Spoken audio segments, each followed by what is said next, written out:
وطن کے رکھوالے مزید 16 جوان قربان۔ پتل خوارج کے دہشت گردوں کا چیک پوسٹ پر حملہ ناکام۔ سیکیورٹی فورسز کی بروقت کارروائی میں 8 دہشت گرد ہلاک۔ ISPR کے مطابق گناؤنے فعل کے مرتکب افراد کو انصاف کے کٹہرے میں لایا جائے گا۔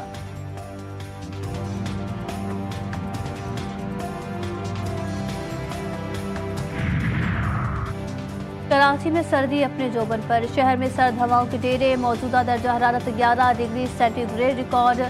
لاہور میں بھی شدید ٹھنڈ، پنجاب کی اہم شاہراہوں پر فوگ اسموگ برقرار۔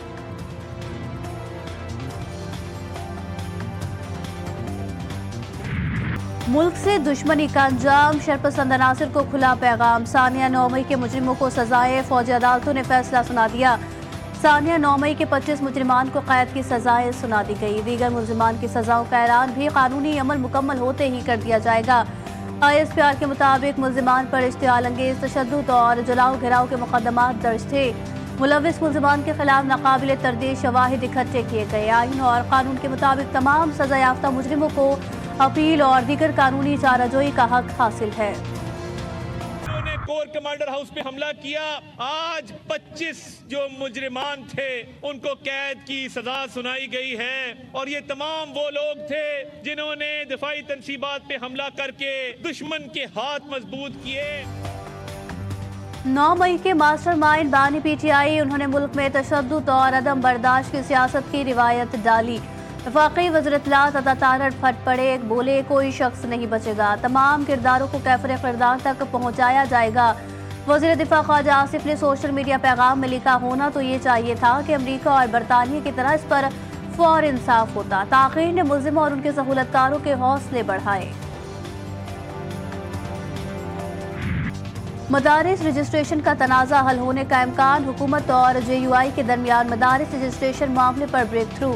حکومت نے اتحاد تنظیم المدارس دینیہ کے تمام مطالبات تسلیم کیے۔ مدارس کی رجسٹریشن سوسائٹیز رجسٹریشن ایکٹ 1860 کے تحت ہی کرنے کی یقین دہانی کرائی گئی۔ 26ویں آئینی ترمیم کی روشنی میں پاس کیے گئے مسودے پر نوٹیفیکیشن چند روز میں ہوگا۔ بریک تھرو مولانا فضل الرحمان اور وزیر اعظم کی ملاقات کے دوران ہوا۔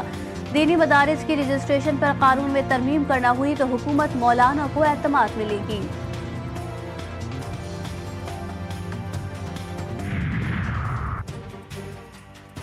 Chief justice of Pakistan justice Yahya Afridi کی زیر صدارت جوڈیشل کمیشن کا اجلاس۔ جوڈیشل کمیشن نے سپریم کورٹ کے آئینی بینچ کو 6 ماہ کے لیے توسیع دے دی۔ بینچ کی تشکیل برقرار رکھنے کا فیصلہ 7-6 کے تناسب سے ہوا۔ ذرائع کے مطابق جسٹس جمال مندوخیل نے تمام سپریم کورٹ ججز کو آئینی بینچ میں شامل کرنے کی تجویز دے دی۔ جسٹس منصور علی شاہ کی جج تعیناتی میں انٹیلیجنس ایجنسی سے رپورٹ لینے کی مخالفت، پہلے فل کورٹ بنا کر 26ویں ترمیم کا جائزہ لینا چاہیے۔ آئینی بینچ میں ججز کی شمولیت کا پیمانہ طے ہونا ضروری، رولز میں طریقہ کار ہونا چاہیے۔ کمیشن بغیر پیمانہ طے کیے سپریم کورٹ اور سندھ ہائی کورٹ میں آئینی بینچ تشکیل دے چکا۔ جوڈیشل کمیشن اجلاس سے قبل جسٹس منصور کا ایک اور خط۔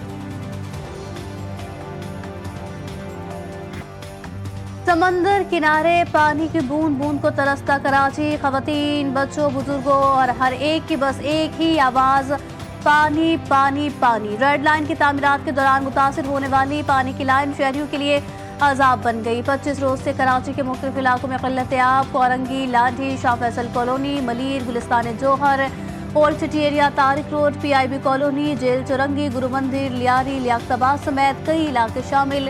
علاقہ مکین پانی کے لیے در در کی ٹھوکریں کھانے پر مجبور۔ ٹینکر مافیا نے بھی شہریوں کو یرغمال بنا دیا۔ مہنگے داموں پانی کے فروخت نے علاقہ مکینوں کی کمر توڑ دی۔ کراچی میں پانی کا بحران، شہریوں کے صبر کا پیمانہ لبریز۔ مختلف علاقوں میں احتجاجی مظاہرے، حکومت کے خلاف شدید نعرے بازی۔ کراچی کے ساتھ ستیلی ماں جیسا سلوک کیوں؟ پانی کیوں نہیں دیا جا رہا؟ مشتعل ہجوم نے سڑکوں پر ٹینکرز کا پانی بہا دیا۔ پانی کے عدم فراہمی کے خلاف جماعت اسلامی بھی سڑکوں پر آ گئی۔ شہر کے 15 مقامات پر مظاہرے، سندھ حکومت کے خلاف شدید نعرے بازی۔ امیر جماعت اسلامی کراچی کے دھرنے میں شرکت، احتجاج کے باعث شہر کے مختلف شاہراہوں پر بدترین ٹریفک جام، گاڑیوں کی لمبی قطاریں، شہری گھنٹوں سڑکوں پر رل گئے۔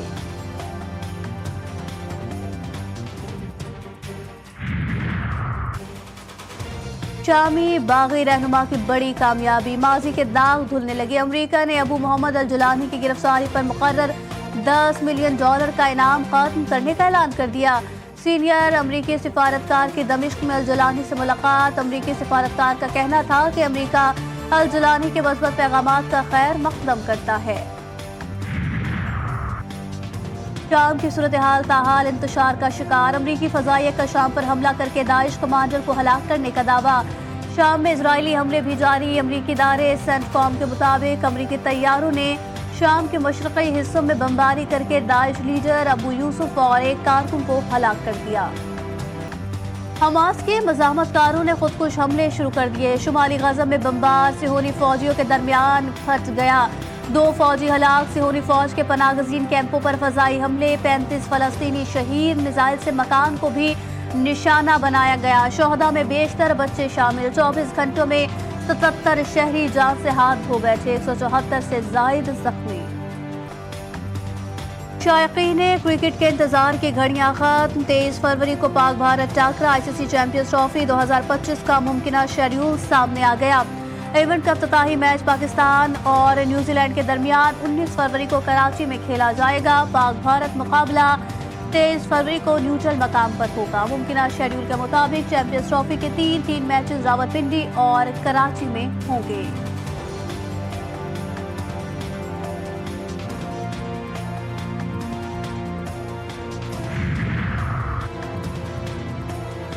چیئرمین PCB محسن نقوی کا نیشنل اسٹیڈیم کراچی کا دورہ۔ اسٹیڈیم میں اپگریڈیشن پروجیکٹ پر پیش رفت کا جائزہ لیا۔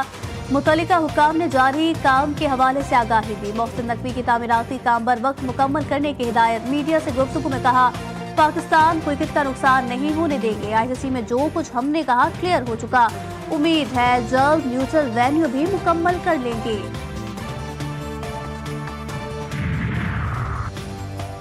کلین سویپ کے لیے شاہینوں کی جوہانسبرگ میں تیاریاں۔ قومی کھلاڑیوں بالنگ، فیلڈنگ، بیٹنگ کی جم کر پریکٹس۔ پاکستان اور جنوبی افریقہ کے درمیان تیسرا ون ڈے آج کھیلا جائے گا۔ گرین شرٹس نے میچ جیتنے کے لیے حکمت عملی بنا لی۔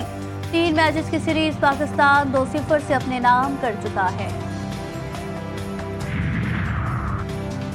تیسرے میچ سے قبل جنوبی افریقہ کا دھچکا۔ فاسٹ بالر اور سینٹرل بیٹسمین انجری کا شکار ہو گئے۔ پاکستان کے خلاف آخری ون ڈے میں نہیں کھیلیں گے۔ جنوبی افریقی کرکٹ کے مطابق سینٹرل بیٹسمین کو دائیں ٹخنے میں انجری ہوئی تھی۔ کاربن بوش کو اسکواڈ میں شامل کر لیا گیا۔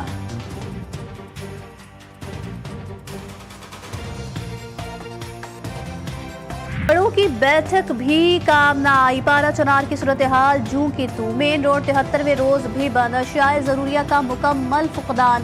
ادویات، تیل، لکڑی، LPG مکمل ختم۔ سبزی اور پھلوں کی گاڑیاں بھی علاقے میں نہ پہنچ پائی۔ بینکوں میں کیش کی قلت۔ ہوٹل، تندوروں سمیت سینکڑوں دکانوں پر تالے لگ گئے۔ شہری شدید پریشانی کا شکار۔ نوجوانوں نے پریس کلب کے سامنے دھرنا دے دیا۔